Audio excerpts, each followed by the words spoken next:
Estamos, desde domingo passado, começamos uma série de finanças aqui na igreja, chamado Tempo de Mudar, uma visão bíblica de como lidar com finanças.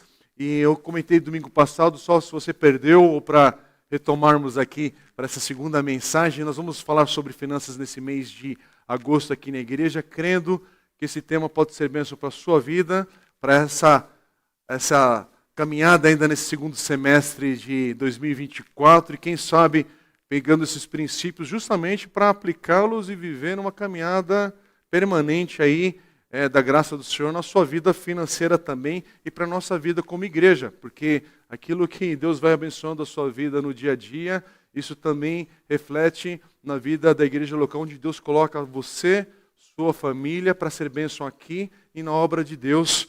E nós indicamos, irmãos, domingo passado, aliás, voltar aqui ao ponto, é uma série baseada numa ministração do pastor Craig Groeschel, que é pastor da Life Church, que tem um ministério do YouVersion, assim, ministério do aplicativo aí das Bíblias, e a gente fez uma adaptação ali no esboço da mensagem, é um material que é disponível, inclusive, gratuitamente, mas eu aproveitei também o pastor Augusto Nicodemos, que é um pastor presbiteriano, que hoje está servindo ali a partir da igreja em Orlando. Ele é um pastor conhecido no Brasil, a maioria que deve conhecer, principalmente na internet também tem muito material bom dele. E ele tem um livro chamado O que a Bíblia Fala sobre Dinheiro. E, irmãos, tem um PowerPoint aí da série de mensagens, está aí, né? Só para a gente poder acompanhar, porque eu queria que aparecesse as mensagens, como é que fala? A capa do livro, por favor, tá bom? Então, o que a Bíblia fala sobre dinheiro? Pastor Augusto Nicodemo, da editora Mundo Cristão. Vocês estão com o PowerPoint, né? Isso. Então, só, irmãos, a gente não conseguiu dessa vez, aliás, conseguimos até o contato com a editora, mas o desconto que eles estavam podendo dar para a igreja, para a gente poder distribuir aqui o livro num valor mais adequado, é o mesmo da internet. Então, a gente queria encorajar você, aí de maneira online ou de outra maneira que você saiba fazer, adquirir esse livro para ser bênção na sua vida. E nessa caminhada de aprendizado, é um livro não muito extenso, mas muito rico no ensino. Então, nesse paralelo, você podendo, adquira o livro, leia, seja encorajado numa boa leitura cristã nesse mês de agosto, ou no mês que você estiver ouvindo essa palavra, aí se estiver chegando no teu coração, em outra data. Eu queria iniciar a mensagem com algumas citações do livro, porque ele vai falar sobre mordomia cristã, num certo ponto, e hoje a gente vai falar sobre estresse financeiro. E estresse financeiro é algo que nos faz mal, e é por não sermos bons mordomos daquilo que o Senhor tem nos dado. E sobre mordomia cristã, o pastor Augusto Nicodemos, no início do livro, ele vai falar o seguinte: no âmbito bíblico, dá-se o nome de mordomia ao ensinamento de que o homem é mordomo dos bens que Deus lhe confiou. Mordomia cristã, portanto, é a aplicação desse ensinamento à vida do cristão, que, por sua vez, deve ter consciência de que tudo que possui vem de Deus, sendo ele apenas um administrador e que Deus haverá de chamá-lo para prestar contas sobre a administração dos recursos que lhe foram confiados. A base bíblica para o conceito de mordomia cristã é, primeiro, que Deus criou tudo que existe e, segundo, que Ele colocou o homem como administrador de sua criação. Então, presta atenção, e aí ele vai continuar dizendo mais adiante. O cristão tem um motivo adicional para ser bom mordomo dos bens recebidos, pois sabe que Deus está redimindo a criação mediante a obra de Cristo na cruz, que toda a natureza será restaurada na vinda do Senhor, e que haveremos de participar do novo céu e da nova terra. E aí ele conclui em um dos parágrafos: devemos administrar fielmente tudo que nosso Deus nos concede aqui neste mundo, o tempo, o corpo, os dons. E aí ele vai dizer em outro momento, e os recursos que Deus nos dá, os bens que o Senhor nos dá para cuidarmos deles. Por isso que a gente está dividindo esse tema em 4 estudos, irmãos. Semana passada nós falamos sobre menos é mais, e hoje a gente vai falar sobre estresse faz mal. E semana que vem, Deus permitindo, falaremos sobre generosidade, doar faz bem. E no último domingo desse mês falaremos sobre amanhã pode ser melhor. Que eu quero viver de maneira saudável aí na área financeira da sua vida. Semana passada a gente destacou esse primeiro tema. Menos é mais. Lembra o versículo que foi compartilhado com a igreja? Eclesiastes 4:6. Vamos repetir? Melhor é ter um punhado com tranquilidade do que 2 punhados à custa de muito esforço e de correr atrás do vento. Então foi falado, ministrado aqui, sobre definir aquilo que é importante. Você precisa entender aquilo que é importante na sua vida, para a sua família, e isso naquilo que envolve o seu trabalho, suas finanças, seus objetivos. Você precisa definir, porque se tudo for importante, tudo tiver prioridade, tudo vai ser bagunçado. E aprendemos alguns princípios práticos sobre isso. Primeiro, sobre cortar as despesas, depois sobre livrar-se do excesso e, por último, sobre pagar as dívidas. Ter uma caminhada leve sobre isso.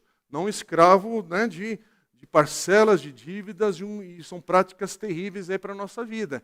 E apesar de todo o encorajamento que você recebe justamente para te prender em diversas ciladas. Irmãos, esse tema 1 está gravado, está em áudio, está em vídeo. Desfrute se você quiser repetir depois ou compartilhar com alguém. Mas vamos para o tema de hoje então, que hoje é sobre o estresse financeiro. E aprendemos que o estresse financeiro é algo que faz mal na vida de qualquer um. Eu não conheço ninguém, eu espero que você também não, que diga assim, olha, desde que eu entrei no negativo no banco, eu tenho aprendido a dar glória a Deus. Né? Você já ouviu? Vamos dar um testemunho agora? Todos os endividados, vem aqui louvar o Senhor no meio das suas dívidas. É o contrário, você quer um livramento disso. Eu não ouço ninguém falar que agora está no rotativo do cartão e aí o casamento está abençoado, cada vez melhor. O amor aumentou por causa das dívidas. É uma contradição, né? Num princípio básico. É que nem você, a última oração, Senhor, obrigado pelas dívidas de hoje. Não, você ora porque, Senhor, misericórdia, como é que eu entrei nesse ciclo? Na verdade, você perde o sono, né? Você não tem um sono abençoado. Então, irmãos, com certeza, se você hoje está aqui em dívidas e no vermelho, do cheque especial, problema no cartão de crédito, problema justamente de não ter reserva, é claro que você poderia estar livre disso se tivesse aplicado alguns princípios bíblicos e princípios da palavra de Deus na tua caminhada desde cedo, e muitas vezes até princípios que é do dia a dia da vida, porque são princípios que o Senhor permitiu que aquele que não está em Cristo e aquele que está em Cristo, se viver princípios que são do Senhor, na vida financeira também isso reflete muita coisa. Eu perguntei semana passada, talvez alguém aqui estava ausente, mas eu pergunto de novo. Todo mundo aqui tem algum amigo que não é cristão, que não é de igreja e é próspero, ou não? Você acha esquisito isso? O mundo está repleto de gente bem-sucedida. Tem um monte de gente de outras religiões que, inclusive, tem vida bem-sucedida. Abre os olhos. Então, não é uma questão da tua fé em Jesus, porque você pode ter fé em Jesus e fazer muita burrada. Dá muito passo errado. Então, a fé em Jesus, glória a Deus, por isso você está nesse caminho. E nós cremos, Jesus é o caminho, a verdade, a vida, fica firme nessa palavra verdadeira que está ali em João 14:6, inclusive. Mas princípios financeiros são princípios financeiros. São princípios matemáticos, inclusive. Se você gastar mais do que ganha, olha, é isso que te digo, você vai entrar em dívidas. Não precisa ter algo assim, tão sobrenatural. É conta. Né? E é uma pena que às vezes a gente se bagunça e faz besteira, se atropela. Mas eu tenho certeza, se você está tendo uma vida próspera hoje, ou se você está em dívida por um ciclo, que espero que seja um ciclo passageiro, irmãos, claro que se tivesse alguém aqui hoje precisando, por exemplo, de algo concreto, preciso de um socorro, aconteceu uma situação na minha família, estou compartilhando, o que você gostaria de fazer? imediatamente ajudar. Você não queria emprestar, você queria doar. Porque é algo nosso esse negócio de querer. Você ouve algo de dor no coração. O que você quer fazer? Você quer arregaçar as mangas e ajudar. Se você estiver indiferente é porque, meu Deus do céu, as camadas aí da tua vida já ficaram tão brutas aí que o caminho natural ou melhor é todo mundo quer ajudar alguém, abençoar alguém. Mas não é terrível quando você tem a oportunidade diante de você para ser bênção, mas não pode. Por quê? Porque está no vermelho. A gente tem a oportunidade aqui na igreja, mês a mês, semana a semana, você escuta, há uma necessidade da igreja local, de missões, da obra missionária, de pessoas servindo ao Senhor na nossa cidade, no nosso país, mundo afora. Você tem a oportunidade de ofertar e ser generoso, mas está travado. Por quê? Porque está travado no banco. Porque não tem margem. Porque não tem sobra. Então se ouve, mas não posso fazer nada. Não posso me movimentar da cadeira e me juntar aos outros irmãos. Irmãos, não estou falando agora por favor, não é para culpar ninguém que está sentado aqui, que não faz o movimento, porque eu não sei quem é que está ofertando online aqui na igreja, quem está fazendo agora por causa do Pix e por causa de outros meios, não sei onde você ajuda além da igreja, mas em termos de... Você está me entendendo o princípio aqui? Que muitas vezes a pessoa que não participa, não é que ela não tem dinheiro apenas, ela entrou numa cilada de vida, de ciclos, um jeito de viver, que ela está escrava dessa dívida. Ela está escrava de não poder ser generoso, de não poder ter margem para fazer o bem. Irmãos, todo mundo queria poder viajar quando uma oportunidade bate à porta. Mas aí, olha para as finanças, não vai ser possível. Todo mundo quer ter férias decentes. Férias decentes não precisa ser na Disney, não precisa ser na Europa, mas todo mundo quer descansar.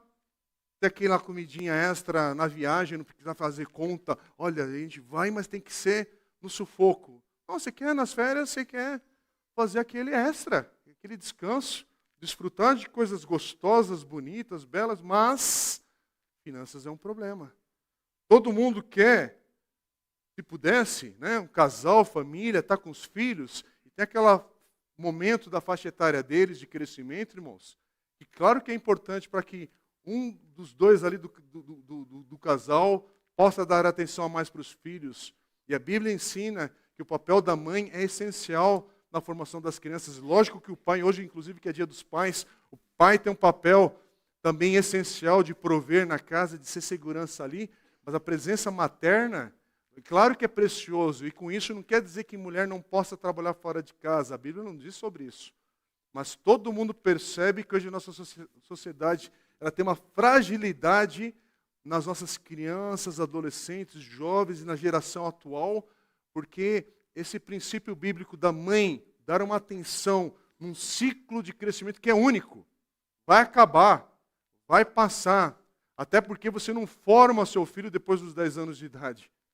A área do caráter, de formação de valores e de vida, é aquele princípio onde ele é uma esponjinha, que vai pegando tudo e aprendendo. E aprende de onde? De um tempo integral na escola, e fica das 7 às 7 da noite com outro, e quando chega para você, você está esgotado, porque o dia já foi esmagador. Irmãos, não é para acusar alguém sobre se você está vivendo essa pressão da sociedade de hoje. É só para a gente entender que isso não é normal. E aquilo que não é normal, a gente quer somar e ter bênção. Ter uma sociedade próspera, sadia, e a gente não vê que a gente tem um esgotamento já de gerações aí, porque não é apenas a minha, a geração anterior também já estava sofrendo. E num molde, numa maneira, numa forma de querer viver a vida que esgota, que não produz saúde. Só que a parte financeira implica nisso.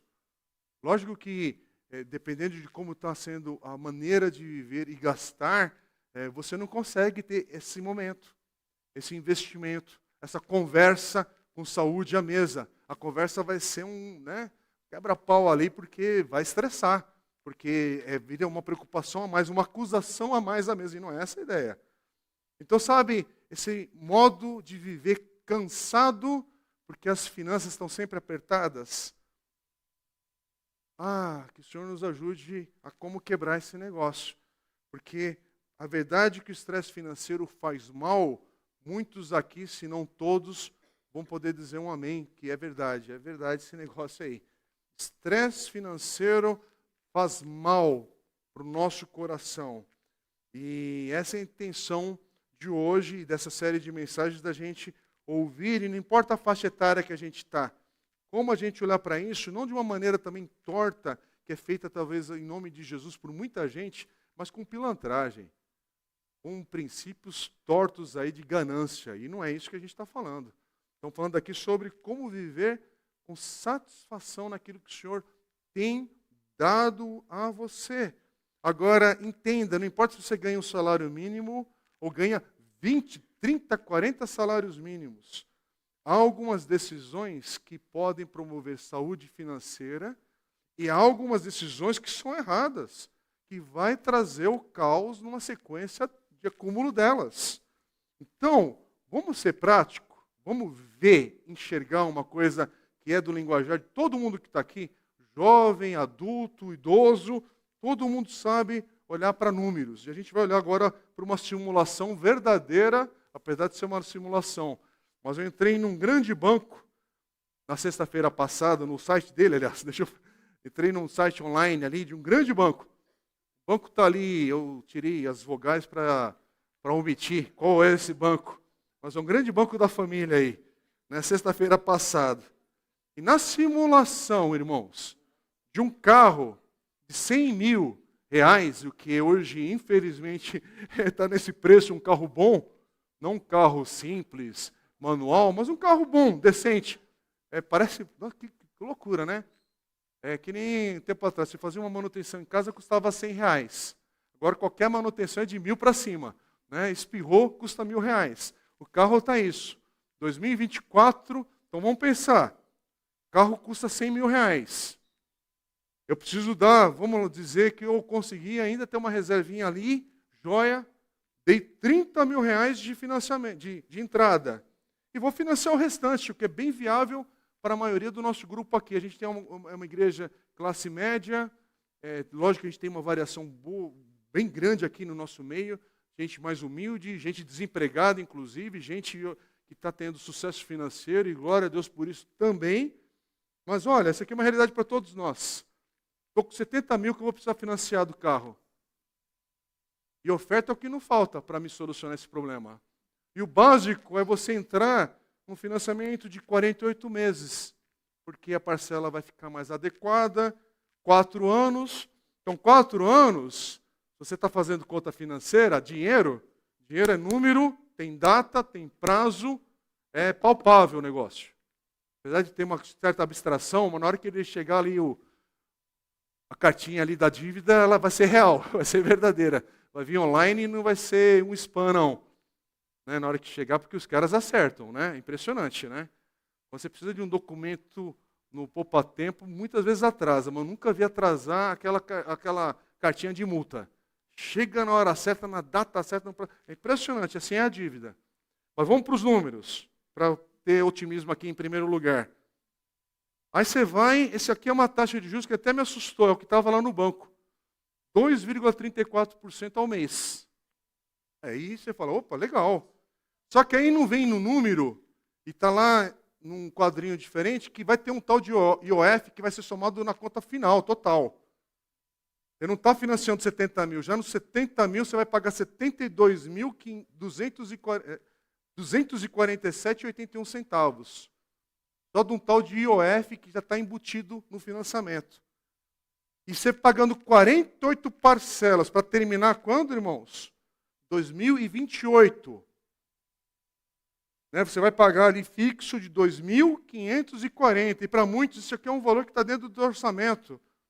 Você consegue pagar a princípio, não tem problema se você consegue pagar, mas outros se empolgam e depois, né, você não sabe como é que vai ser esse tal emprego. Se você não for funcionário público estável de carreira, pode ser que há mudanças no mercado de trabalho. 4 anos, é uma próxima Copa. Olha o tanto de coisa que aconteceu entre uma Copa e a outra. Então, isso são as contas de vida, não são só 48 meses, é um ciclo. Muita coisa acontece entre os 18 anos de idade e os 22. É uma faculdade. 22 para 26 é uma outra etapa. De 26 para 30, você está virando um outro ciclo de vida. Então começa com empolgação, mas presta atenção. Porque daqui a 4 anos, essas 48 parcelas, elas somaram um total, está vendo aí o número? De R$ 121.922,40. Então 70 mil virou 121 mil, pelo menos. Só que você esqueceu que você deu 30 mil de entrada. Então esse carro que custou 100 mil lá, na verdade te custou R$ 151.922. Ele já não está saindo 100 mil na saída. Você tem que olhar para essa etapa final. Esse carro está te custando 151 mil, só que daqui a 4 anos, irmãos, quando chegar 2029 e você for querer passar esse carro para frente, esse carro vai estar custando por volta de uns 75 mil reais, se formos otimistas hoje. Quer dizer, o carro está saindo por metade do que você pagou com os juros, com o financiamento e com tudo. Então, a questão não é a parcela, é conta, é você entender o que você está fazendo, pagando de fato para aquilo que você está adquirindo, pagando parcelado. Isso pode ser uma calça, pode ser essas grandes magazines aí de roupa, pode ser um monte de coisa que te empolga, mas aquele negócio não é teu ainda está lá alienado. Ele vai chegar o momento de desalienar o veículo, né? Então, irmãos, vamos ler um versículo. Primeiro eu vou ler sozinho, só o início aqui. Provérbios 22, 7, que diz assim: o rico abençoa o pobre. Como é que diz? Então vamos ler. O rico domina sobre o pobre, quem toma emprestado é escravo de quem empresta. Provérbios 22, não é ditado popular, é um provérbio que está na palavra de Deus para nós. Olharmos e falar, opa, como é que é o negócio? De novo, irmãos.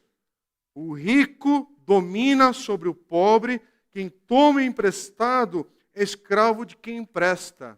Porque, em outras palavras, aquilo que você está pagando a prestação não é teu ainda. Aquilo está para o seu uso, mas não é teu. Deixa de pagar uma prestação para ver o que acontece. Deixa de prestar contas ali direitinho. Então, irmãos, de novo, talvez aqui você sinta um desconforto quando fala de finanças, acha que esse assunto é muito pessoal para a minha vida, aqui na igreja a gente podia falar só de Jesus, do amor de Jesus, de salvação, mas o amor de Jesus e da sua salvação, enquanto de fato a gente não chega o dia do Senhor, tem um trajeto aqui para a gente prestar contas na vida. Então, a maneira de viver aqui, com a esperança que o nosso Senhor virá, mas Ele nos deixou aqui para cuidarmos daquilo que Ele tem nos dado, para sermos bons mordomos.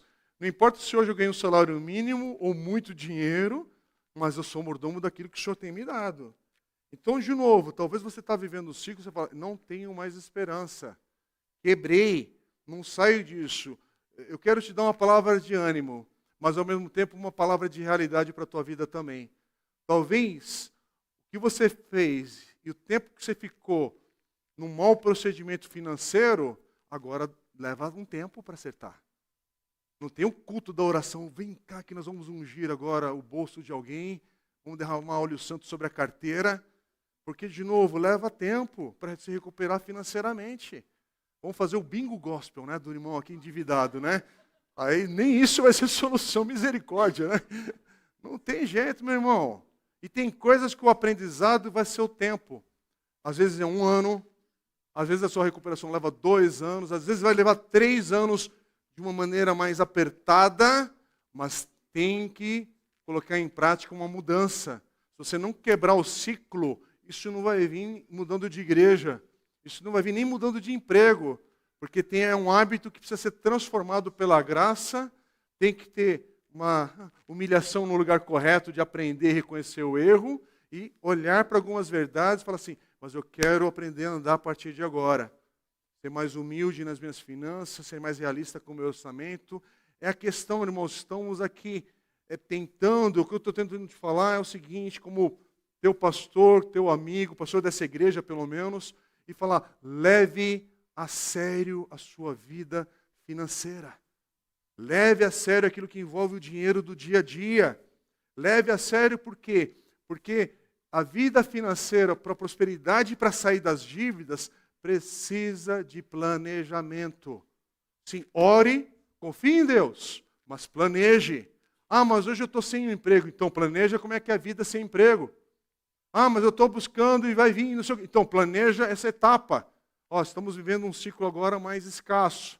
Ou entrou uma bolada aqui de alguma coisa. Eu não sei qual o momento aí do pêndulo que você está. Mas todos nós precisamos de planejamento financeiro. E hoje, irmãos, a internet nos ajuda bastante. Tem muita coisa estragada. Vamos para o lado bom. Tem muita coisa a um clique. Para você aprender, sentar. Aí você vai clicar no outro que vai falar que aquilo estava errado. Né? Então você tem que equilibrar o negócio. Porque não dá para ir em todo guru financeiro e pensar que, né, é complicado. Mas há algumas coisas que... Peraí aqui, ó. Nesse nicho aqui, nesse grupo, parece que há alguns princípios que são coerentes, que faz sentido, e você faz conta. Mas orçamento familiar, quanto você ganha, aquilo que você precisa primeiro ali colocar e ticar, é básico. As suas despesas hoje reais são claras diante de você. Então, de novo, irmãos, vamos levar isso a sério? Vamos ouvir e entender esse mês aqui como oportunidade do Senhor estar nos dando, porque pela fé e graça e também planejamento aqui, espero que em setembro agora, a gente volte a estudar Romanos capítulo 5, que é onde a gente parou. Terminamos Romanos capítulo 4 e a gente volte para Romanos capítulo 5 como igreja, para mais um ciclo, estudando Romanos, até uma outra pausa para um outro tema, e a gente vai nessa passada agora aqui com a igreja e vamos tentando aprender. Mas, de novo, se a conta, se falar de planejamento financeiro, ainda não mexeu com o teu coração porque você estava numa vigília poderosa no monte sexta passada, então que seja o lado espiritual também que te desperte, porque há um lado espiritual nessas verdades financeiras também, irmãos. A palavra do Senhor diz que aquele que é fiel com pouco, Deus irá confiar com pouco mais, ou com mais. Onde está isso? Mateus capítulo 25, versículo 21. Jesus dizendo: você foi fiel no pouco, eu porei sobre muito. Eu tenho um pastor amigo meu, querido, que eu já cito aqui na igreja diversas vezes, pastor Zé Machado. Ele disse que isso aqui também, olha, você foi fiel no pouco problema, agora Deus vai te colocar sobre muito problema. Né? Pode ser aplicado em outras maneiras aqui, esse contexto. Mas, irmãos, a palavra de Deus, eu sei que todo o versículo tem o contexto onde ele está sendo ali colocado, pregado e ensinado.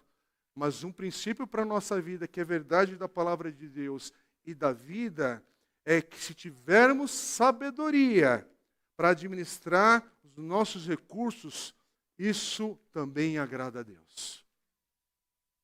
Cuidar, ser bom mordomo daquilo que o Senhor nos coloca na vida, como eu citei no início, citação do pastor Augusto Nicodemos. O tempo, saúde, nosso corpo, nossos dons, nossos bens, tudo isso, sendo administrado corretamente, é para a glória do Senhor, é para agradar também a Deus, é para a gente caminhar hoje com pouco ou com muito, mas com um coração que esteja satisfeito primeiro nele, no Senhor. Mas agora vamos então, como a gente fez semana passada, vamos agora tentar ver isso de uma maneira prática, alguns passos, aliás, não só passos, algumas orações, pelo menos 3 orações que você pode fazer hoje, orações que inclusive são curtas, mas orar pedindo a graça de Deus, estou bem ou estou mal, estou próspero ou estou com estresse financeiro, e você pode orar essa oração em qualquer estágio da sua vida, tanto nas finanças, tanto na saúde, tanto em qualquer coisa. Orações que são para qualquer momento. Primeiro, Deus, me dê domínio próprio. Provérbios 25, 28. Como a cidade com seus muros derrubados, assim é quem não sabe dominar-se. Eu quero que a igreja repita esse versículo. como a cidade com seus muros derrubados. Assim é quem não sabe dominar-se. Irmãos, sabe, agir na vida como criança que vê algo e eu quero agora, quero tal e tal coisa, quero fazer tal e tal negócio. Que nem assim, agora, um pouquinho antes de vir pregar, a Esther estava aqui no meu pé. Ela queria ir na minha sala, porque na minha sala tem uma TV grandona lá, ela sabe fuçar. Ela queria ir para lá para fuçar, para depois ir para o Kids. Eu falei, não, agora não é hora. E não. Ah, mas não pode, vou criar um trauma nela no culto. Né? Ela vai associar o não como um espaço de adoração a Deus e vai para o psicólogo infantil já nos próximos dias. Não, irmão, não é não. Porque é uma criança pedindo algo fora de hora. Em outro momento vai, antes de começar o culto, vai lá, mas ainda assim eu seguro aqui, porque aqui é um ambiente, os irmãos sabem, todo mundo enfrenta o problema do smartphone com criança, e na igreja a gente tem que se ensinar, aqui não é lugar de ficar com o smartphone na mão.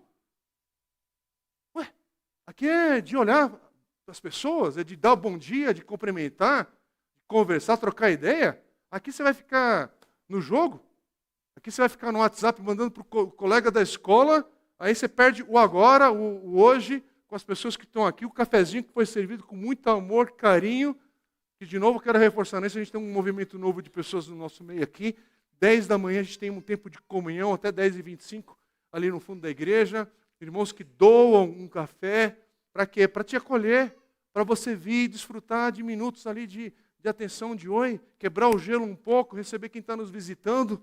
Então não vamos perder essa cultura, irmãos, não vamos perder esse momento, mas ao mesmo tempo eu tenho que ter o domínio próprio, é para tudo. Eu tenho que ter o domínio próprio nos meus impulsos. Porque se eu for na questão de impulso, do que eu quero, do meu humor, e na vida financeira, mas já pensou se eu vou no meu humor, se eu vou comprar ou se eu vou frear o meu ímpeto ali do que eu quero, do que eu desejo, do que o comercial estimulou no meu coração?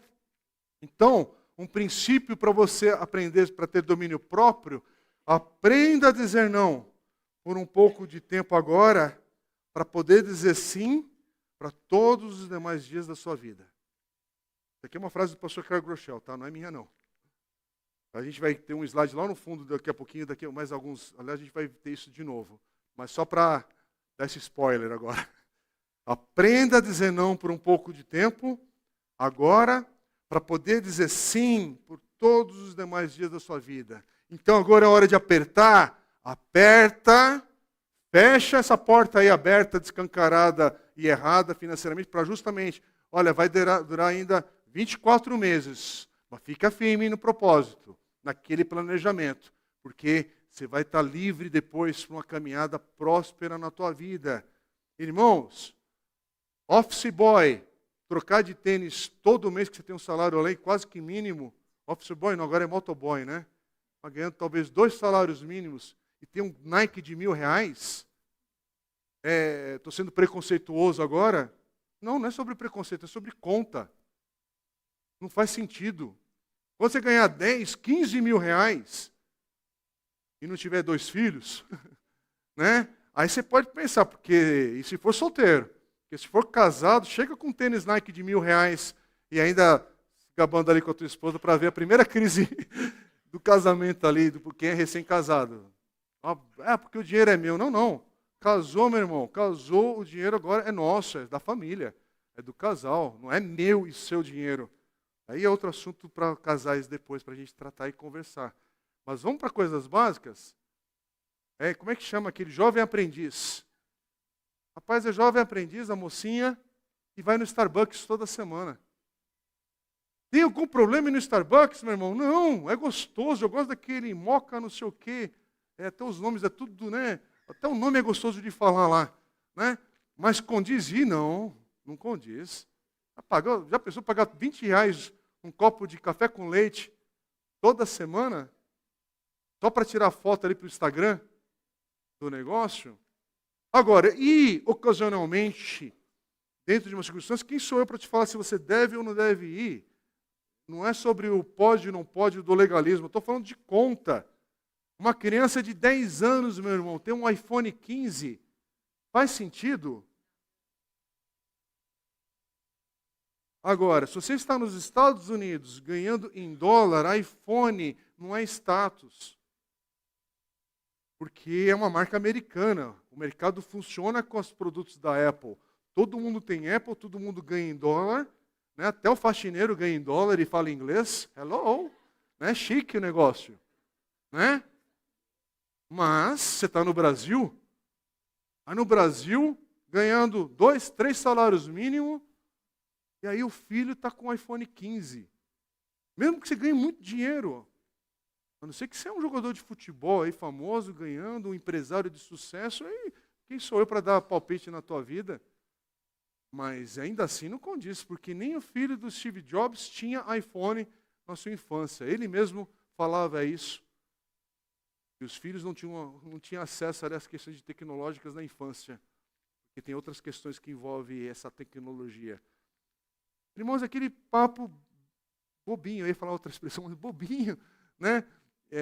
Para não te escandalizar, mas aquela questão de, irmãos, eu não sou um anti-tecnologia, mas esse negócio aqui é um computador. Não é só um tablet que eu leio aqui a mensagem que estou pregando aqui e me ajuda demais como recurso. É um computador. Você coloca um computador livre de acesso para uma criança de 3, 4 anos de idade, com toda a pornografia, que isso aqui está a um dedo de eu apertar, de toda a maldade que é feita na internet para roubar dados e tudo, se coloca na mão de uma criança de 3, 4 anos e acha que é o máximo, que ele está assistindo só o YouTube. Não, você está estimulando uma prática digital antecipada, um vício, uma prisão, um jeito de pensar, e a gente não tem como, aquela geração da geração touchscreen, né, que agora isso aqui não vai embora. Eu estou falando dos exageros. Agora, em relação a custo, olha o que eu estou fazendo e antecipando. Daqui a pouco alguém vai falar que é abuso infantil, né? Você falar contra não dar celular para a mão de uma criança, né? Ah, você está prejudicando, né? Porque a gente vai distorcendo, até a gente ver o que tem acontecido só nessas Olimpíadas, e tantas distorções em verdades em outras áreas. E aí está falando que, enfim, não vou nem entrar nesse assunto. Vamos ficar aqui. Então, irmãos, agora é hora de trocar de celular, dependendo do estresse financeiro que você está vivendo. Agora é o momento de você mudar de carro, dependendo do que você está vivendo financeiramente. Agora é hora de mudar de cidade, de casa, isso, aquilo, dependendo do momento que você está vivendo. Agora é hora de fazer mais dívida, dependendo do momento que você já está vivendo e vindo, mas você quer. Então, tem que pensar, tem que fazer algumas considerações. Aprenda a dizer não por um pouco de tempo agora, para poder dizer sim por todos os demais dias da sua vida. Já pensou chegar o dia que você vai poder ser generoso? O dia que você vai poder abençoar outros com valores financeiros que vão fazer diferença na vida de tal e tal pessoa, na igreja onde você serve, no ministério que você serve, em projetos missionários que você ouve e aquilo toca teu coração e poder falar, é comigo, eu vou servir, eu vou abençoar, eu vou me mobilizar também para ir fazer curto tempo, não sei, mas preciso orar. Deus me dê domínio próprio, para também orar. Segundo passo de oração aqui, são 3. O próximo é Deus me dê entendimento. Porque sim, Deus me dê domínio próprio, mas eu preciso de entendimento nisso. Então vamos ler juntos Oséias 4:6. Meu povo foi destruído por falta de conhecimento. Então a gente precisa, na área financeira, saber quanto custam as coisas. Quanto é o custo de ter um casamento, uma família. Como é que é casar? Falar para os jovens aqui.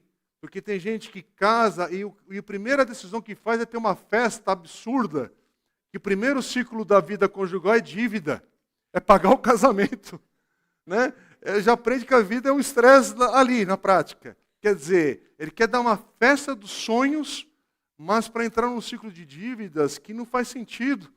Por pessoas que não vão voltar à tua vida, passaram por lá, ainda vai reclamar, olha, a festinha lá estava com som muito barulhento, a comida veio fria em tal momento lá, vão reclamar ainda daquela festa de 50 mil reais que você gastou numa sentada só, em 4 horas, 50 mil reais, 60 mil reais vão embora, voando. Agora, eu não estou falando isso para você não valorizar uma festa de casamento. A questão é, você pode? Lembra da biribinha dos casamentos? Eu ia no casamento, irmãos, eu criança, eu não tinha diferença de ir num grande buffet aqui e ir no fundo ali da igreja para pegar aquele balde ainda com as biribinhas que as irmãs fazem. Os jovens que não sabem o que é biribinha, perguntam para o papai, para a mamãe ou para o vovô. Aquela salsichinha, picles, como é que era? Picles, né? Picles. Aquela azeitona cascada, aí você, foi a melhor parte da festa. Né? Não era legal? E quando tinha então aquele balde de batata temperada, meu Deus, a festa era top demais. E todo mundo saía feliz porque o que importava era o cheiro das coisas. Era as pessoas estarem rindo ali. Né? E é isso, irmãos. Dá para ser feliz de outro jeito. Dá. Não é isso que vai impedir você de casar. Mas você pode dar uma festa? Faça conta. Faça conta. Meu irmão, não deixa de viajar para dar festa para os outros.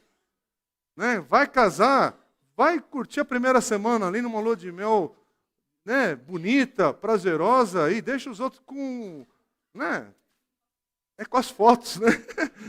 É bem isso. Mas de novo, irmãos, quanto custa ficar no cheque especial? Não é um mês, é quanto custa. Quanto custa ficar no rotativo do cartão de crédito? Não é sobre se você tem cartão de crédito e vários, mas é quanto custa, faça a conta. Quanto custa todo esse rolo que você entrou? E quanto custa o seu orgulho? Porque muitas vezes você está a um passo de se livrar desse ciclo maldito financeiro aí de caos, mas tem orgulho de não vai perguntar, não vai se humilhar com o papai e com a mamãe quando fez burrada, quando ouviu que você não deve fazer, mas aí insiste no processo, faz, quebra a cara, e para sair só quer dinheiro emprestado. E papai e mamãe, com todo respeito, eu tenho 2 meninas, eu ainda vou passar por muito constrangimento nessa área ainda, mas eu preciso ensinar desde cedo. De novo, há alguns nãos que precisam ser dados justamente para o filho e para a filha amadurecerem no processo. Crescerem. Se você for custear todo o rolo financeiro que teu filho e tua filha entram, meu Deus do céu, nunca vai aprender. Eu sei que isso é uma área complicada, de área emocional, relacionamentos, mas pela graça do Senhor, aprenda a dizer não, para poder lá na frente ser bênção. Eu comentei domingo passado, hoje é propenso para falar isso de novo. Irmãos, alguém pede R$1.000 para você, é melhor você dar R$100 e dar do que emprestar. Porque é um ciclo de escravidão que você que vai ficar com o problema. O outro que pegou emprestado e que já não ia te pagar, já foi. Já foi. Agora você que está esperando receber de volta, desculpa, você que agora se colocou num ciclo que aquele dinheiro não vai voltar. Tão cedo. Se voltar, já é um motivo de um culto de ação de graças. Porque é isso, irmãos, é vida. Não é sobre ser crente ou não cristão. São coisas que estamos nesse mundo caído, a vida financeira ela flutua, oscila, e a gente tem que prosseguir. Mas, de novo, eu vou para 2 exemplos práticos aqui para a gente poder fechar esse segundo ponto. Estou pedindo para ter mais entendimento. Então, para ter mais entendimento, vamos para uma outra conta. Imagina que você precisa financiar um imóvel, e esse é uma área muito complicada, porque o primeiro imóvel é um passo mais difícil. Então, talvez você tenha que entrar num programa aí para financiar, mas nem todo mundo, irmãos, ganha recursos que consegue amortizar a dívida. Nem todo mundo tem, a maioria ganha fixo. Então, você não ganha em cima de venda. Se você está na área comercial, se movimenta um valor financeiro que vai vir de um mês para o outro, vem um montante, a lógica é outra. Tem gente que está nesse mercado. Então, quando eu estou falando aqui, não é algo rígido, que tem muitas variáveis aqui, mas a princípio o número está aqui.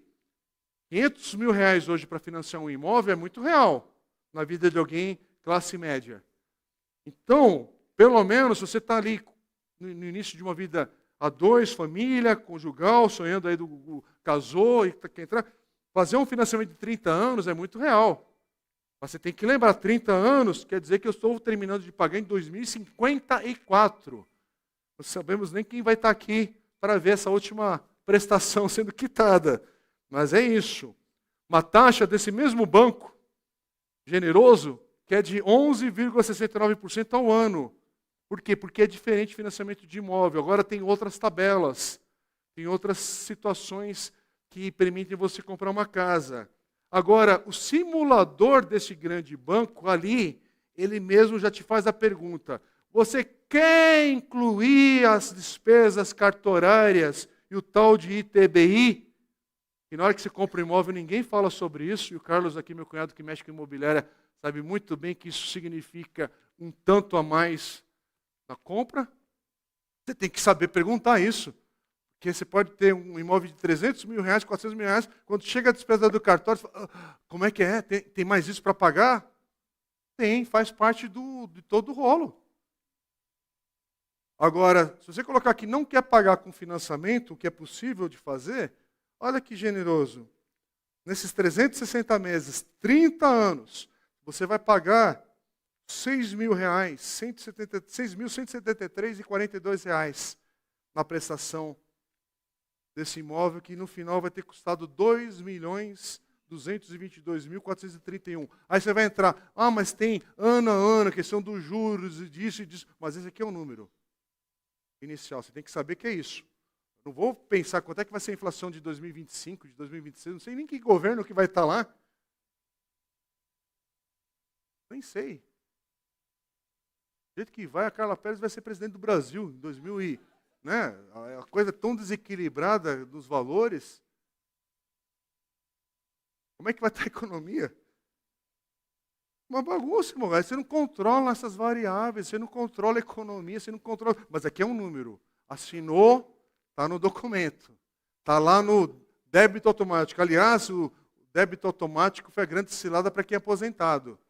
Você viu que se aposentou, no mesmo mês já começa a vir e-mail para você sobre débito automático, consignado, né? Consignado na tua conta. Que facilidade. Como são generosos. Agora, irmãos, sim, você tem que entrar na dívida do imóvel.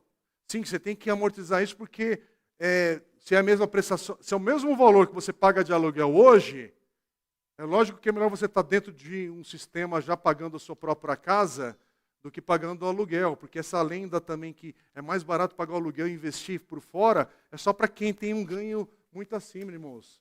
Esse blá blá blá, lá na velhice, pode perguntar para qualquer idoso aqui, a frustração de uma grande parcela dos idosos é não ter um imóvel simples, quitado, e não ter o INSS dele ruim, mas ter. Que é melhor ter o INSS do que ter nada na velhice. Quando teu filho e tua filha, às vezes, não estão à tua porta para te ajudar. É melhor mudar de cidade enquanto você consegue ter saúde e olhar, olha, eu estou numa cidade que o sistema público de saúde não é favorável. Então, com saúde é hora de mudar, não quando fica enfermo. Por quê? Porque é hora de olhar para a vida e saber que a velhice, a princípio, vai chegar para todos. Eu tenho que pensar na minha vida, não pensando na tragédia que ano que vem eu não estou aqui, vou estar, como é que é? Você, como é que é aquela expressão? Você vai faltar, né? Não, você vai morrer mesmo, talvez ano que vem, né? Aí a pessoa até nisso tucana, né? A frase, né? Mas não, se você morrer ano que vem, é uma tragédia, mas a gente não fica também só pensando na tragédia. Pense a longo prazo. Mas se Jesus voltar daqui a 10 anos, eu estou administrando os bens que o Senhor tem me dado hoje. Sim, preparado para isso não me prender em nada, porque a minha vida não depende disso.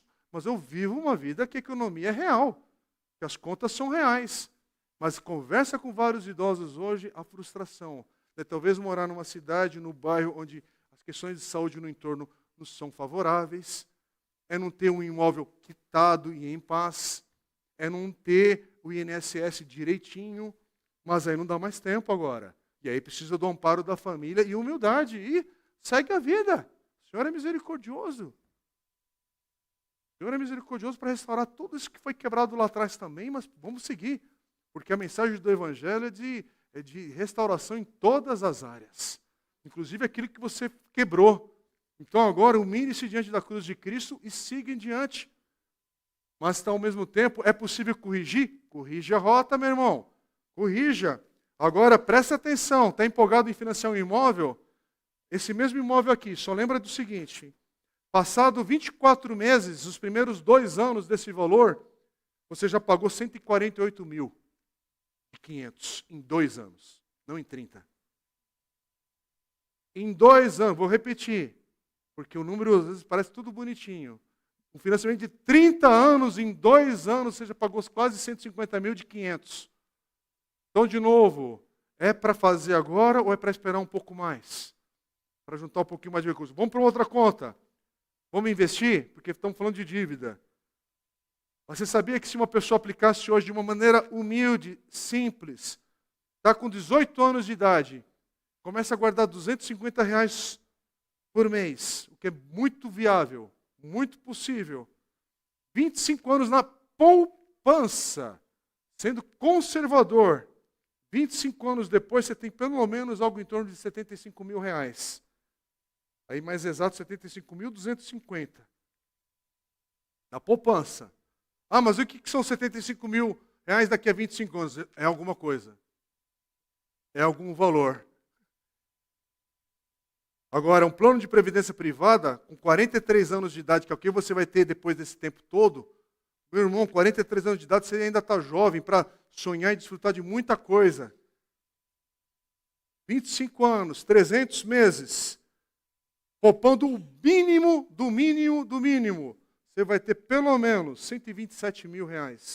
212,03 numa simulação conservadora, sem correr risco. Isso eu fiz a conta na sexta-feira. Não é melhor ter 100 e poucos mil reais de uma maneira conservadora do que não fazer nada? Ter feito nada na sequência do... Aqui eu estou falando de uma reserva básica. Agora, precisa ter entendimento. Não é só clique no Instagram do outro. Tem que gastar um pouquinho de tempo, sentar com gente, conversar, olhar para pessoas na nossa comunidade cristã, onde Deus te coloca. E, meu irmão, estou vendo que, não para a cobiça, mas eu vejo que você é bem sucedido no teu trabalho, nas suas escolhas, na sua maneira de estar aqui no dia a dia. É real isso mesmo? Você é essa pessoa que me aparenta? Então, posso sentar com você, tomar um café? Posso aprender um pouquinho?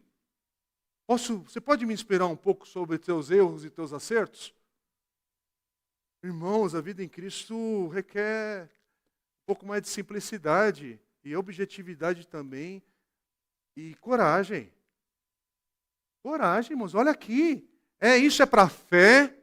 Gente aqui que é escassa na caminhada de fé, nos valores do reino de Deus. Isso é também para as finanças. É que nem ser crente, discípulo de Jesus, ver pessoas aqui seguindo Jesus, firme na fé, vem luta, vem dificuldade, mas está firme. E você não se inspira nisso. Você passa apático, uma oportunidade que Deus te colocou de aprender, de crescer. Isso é para a fé, e isso é para a fé também na área financeira. Então olha para onde está tendo vida, onde está tendo talvez algo ali que você olha e fala, eu posso aprender, você pode gastar um tempinho comigo? Não vou... Sim, não precisa abusar, exagerar no negócio. Um cafezinho, um tempo, uma sentada de mesa ali para mostrar algumas coisas, mostrar um caminho, mostrar um livro. Hello!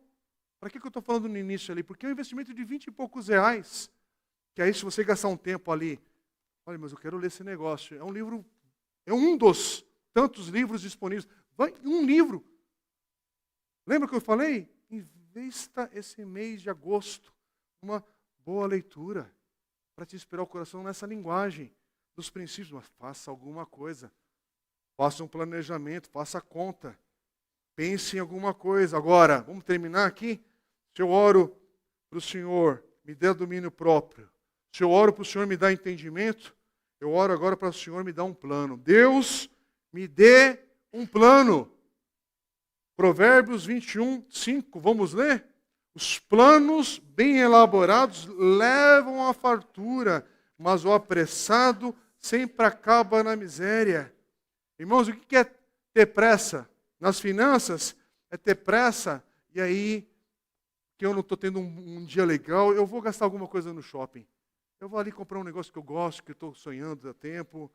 E aí a compra vira terapia para te aliviar de alguma coisa. Irmãos, shopping não é terapia, não.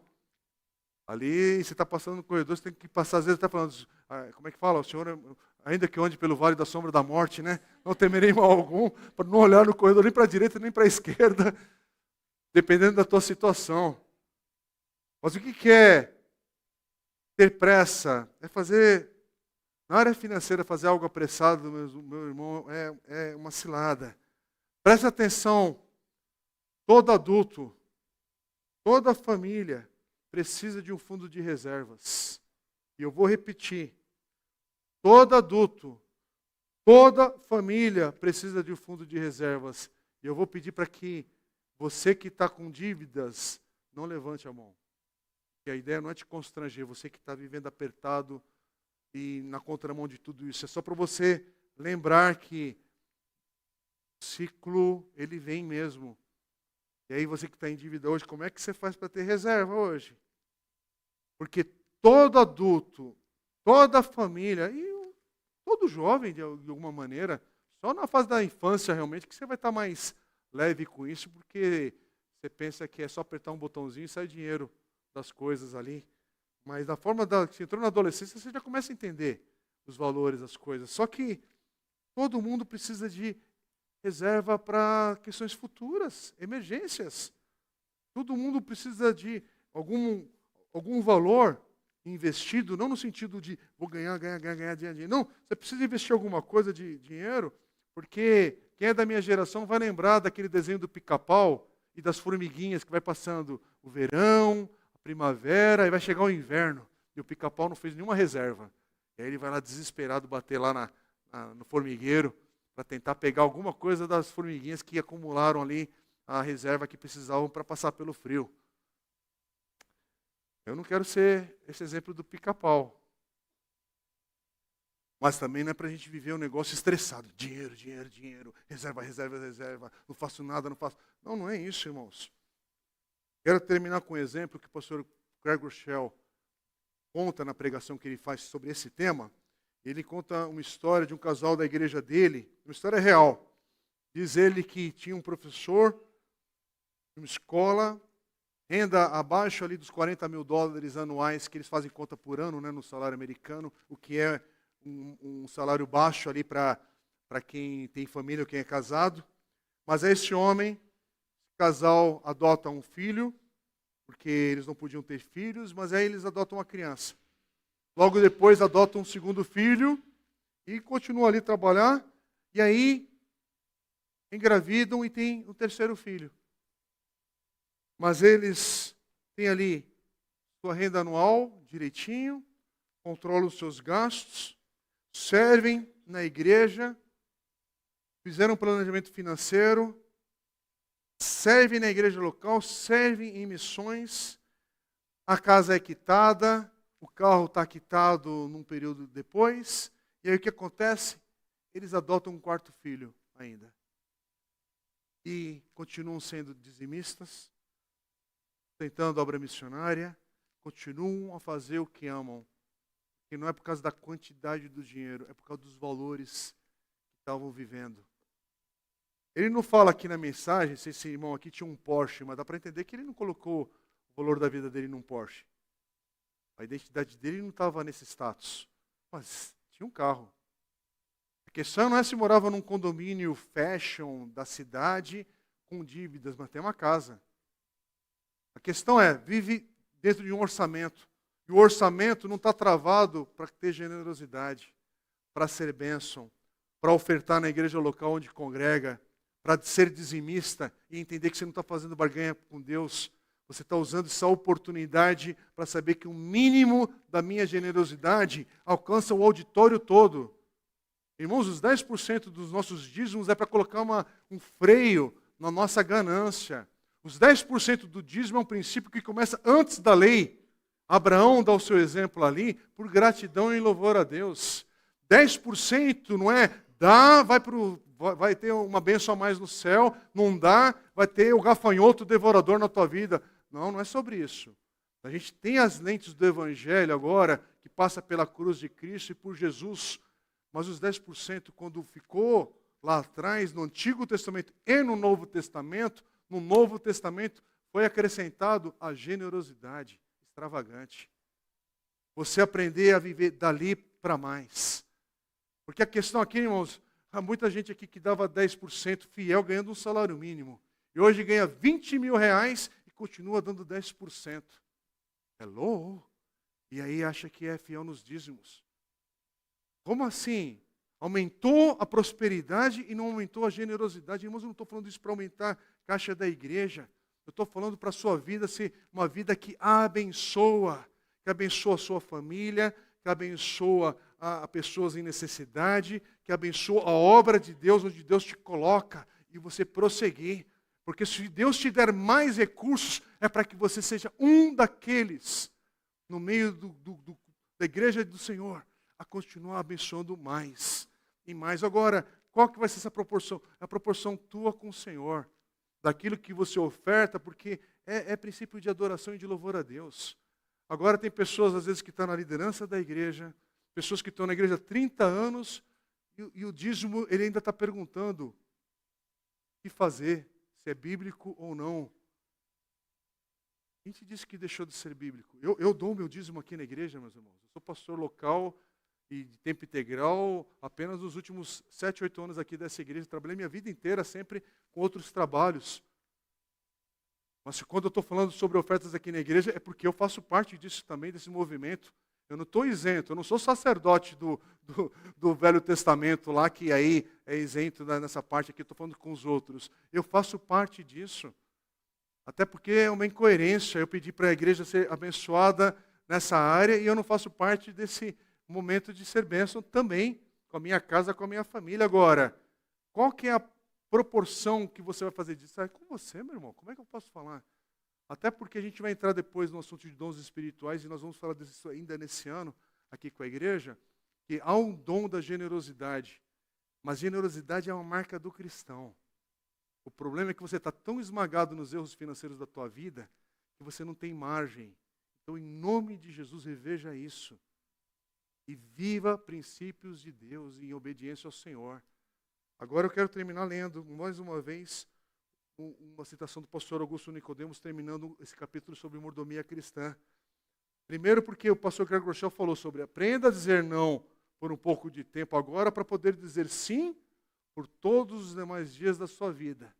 Mas aí no livro, para encerrar, o pastor Augusto Nicodemos ele diz assim: também somos mordomos de nossos recursos materiais, somos mordomos fiéis quando reconhecemos que nada nos pertence, somos mordomos fiéis quando usamos os bens materiais para a glória de Deus, e o dinheiro em si não é bom nem mal. O que é bom ou mal é o uso que fazemos dele. Um bom uso do dinheiro, como mordomos fiéis, é empregá-lo no sustento da família, no alívio dos pobres, na manutenção da obra de Deus. Somos mordomos fiéis quando contribuímos para a obra de Deus. Como bons mordomos dos bens concedidos por Deus, devemos empregar parte deles no sustento da obra do Senhor, o que se traduz na entrega do dízimo de tudo o que recebemos, além de ofertas em tempos de necessidade. Mas, em suma, boa parte dos problemas que enfrentamos no mundo decorre do uso errôneo que fazemos do tempo, do corpo, dos dons e dos recursos financeiros. E aí ele encerra dizendo: a doutrina da mordomia cristã nos ajuda a enxergar o mundo da perspectiva bíblica. Não vivemos para nós mesmos. Em vez disso, somos gerentes encarregados de administrar o que recebemos com uma única finalidade, que é a glória de Deus. Amém? Vamos ficar em pé? Vamos orar e consagrar esse tema ao Senhor? É muita coisa, mas ao mesmo tempo é bem objetivo. E eu peço que o Senhor te abençoe para você rever essa área na tua vida para a glória dele. Vamos orar. Pai querido, nós oramos agora, Senhor, pedindo a graça do Senhor para ao entendermos esse tema sobre finanças, isso promover vida na nossa vida em família, vida individual, mas nós aqui como igreja do Senhor também. E pedimos ao Senhor Deus graça para termos domínio próprio nas nossas decisões, para termos o entendimento do Senhor nessas áreas que a gente precisa aplicar sabedoria, a sabedoria do Senhor nas nossas escolhas. E precisamos de entendimento, Senhor. Dá-nos entendimento. Dá-nos entendimento para aplicarmos tudo isso. Nos ajude a ter esse plano que venha do Senhor. Que o Senhor nos dê graça para sentarmos à mesa com o nosso cônjuge, com nossos filhos, ou sentarmos à mesa com alguém que pode nos ajudar e abençoar, mas nos dê um plano, Senhor, onde a graça do Senhor permeie tudo isso, nos dando também libertação. E eu quero orar, Pai, por pessoas que estão endividadas aqui no nosso meio, que ao ouvir tudo isso, talvez provocou angústia no coração, mas a mensagem é para outra coisa, é para promover vida, é para promover hoje resposta do Senhor nessa área, e que eles possam, Deus, tomar decisões sábias, com temor do Senhor. Reverte situações hoje de desemprego no nosso meio, reverte situações de crise nessa área, reverte situações, ó Pai, onde entraram em ciladas, ó Pai, financeiras, mas dê graça, Pai, para agora, Pai, poderem aplicar a palavra do Senhor e terem vida, e uma vida próspera, abundante, para a glória do Senhor. Faz isso na minha vida, na minha casa, na vida dos meus irmãos aqui, na vida da tua igreja. Oramos no nome de Jesus. Amém. Amém.